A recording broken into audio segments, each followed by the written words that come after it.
اپنی جوانی کے دھوکے میں مت آنا کہ یہ عن قریب تم سے چھین لی جائے گی۔ اپنے دن کا آغاز صدقہ دینے سے شروع کرو، اس دن تمہاری کوئی دعا رد نہیں کی جائے گی۔ انسانیت بہت بڑا خزانہ ہے، اسے لباس میں نہیں انسان میں تلاش کرو۔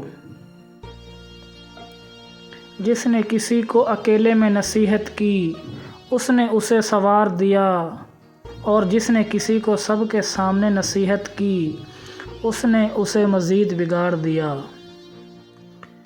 جو شخص دوسرے کے رازوں کو کریدے گا تو خدا اس کے رازوں کو فاش کر دے گا۔ جب تمہاری مشکلات حد سے بڑھنے لگیں تو سمجھ لو کہ اللہ تمہیں کوئی بلند مقام دینے والا ہے۔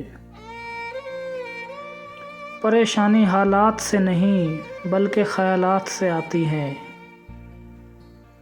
لوگوں کو دعا کے لیے کہنے سے زیادہ بہتر ہے ایسے عمل کرو کہ لوگوں کے دل سے آپ کے لیے دعا نکلے۔ انسان کو اچھی سوچ پہ وہ انعام ملتا ہے جو اسے اچھے اعمال پہ نہیں ملتا، کیونکہ سوچ میں دکھاوا نہیں ہوتا۔ رشتے خون کے نہیں احساس کے ہوتے ہیں، اگر احساس ہو تو اجنبی بھی اپنے ہو جاتے ہیں، اگر احساس نہ ہو تو اپنے بھی اجنبی ہو جاتے ہیں۔ جو آدمی اللہ کی بارگاہ میں عزت پا لیتا ہے اسے کوئی غالب سے غالب بھی ذلیل و رسوا نہیں کر سکتا۔ صرف دو لوگ مقدر والے ہوتے ہیں، ایک وہ جنہیں وفادار دوست ملتا ہے اور دوسرا وہ جن کے ساتھ ماں کی دعائیں ہوتی ہیں۔ جس انسان کی جان نکل جائے تو وہ زندہ نہیں رہتا، اور جس انسان سے احساس نکل جائے تو پھر وہ انسان ہی نہیں رہتا۔ مجھے مایوس ہونے والے شخص پر تعجب ہوتا ہے جب کہ اس کے پاس استغفار کی قوت موجود ہو۔ اپنے اندر پرندے کی طرح عاجزی پیدا کرو جو آسمان کی بلندیوں کو چھو کر بھی اپنی گردن جھکا کر رکھتا ہے۔ انسان جو حالت اپنے لیے پسند کرتا ہے وہ اسی حالت میں رہتا ہے۔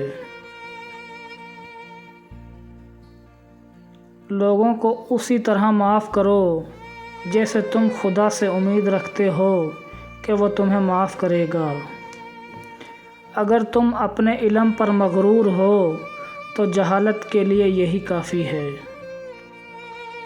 اگر نماز پڑھنے والے کو علم ہو جائے کہ کیسے رحمتوں نے اسے گھیر رکھا ہے تو وہ کبھی سجدے سے سر نہ اٹھائے۔ اپنی سوچوں کو پانی کے قطروں سے زیادہ شفاف رکھو، کیونکہ جس طرح قطروں سے دریا بنتا ہے اسی طرح سوچوں سے ایمان بنتا ہے۔ زندگی کے 3 اصول بنا لو، اس سے ضرور معافی مانگو جسے تم چاہتے ہو، اسے کبھی مت چھوڑو جو تمہیں چاہتا ہے، اسے کبھی کچھ نہ چھپاؤ جو تم پر اعتبار کرتا ہو۔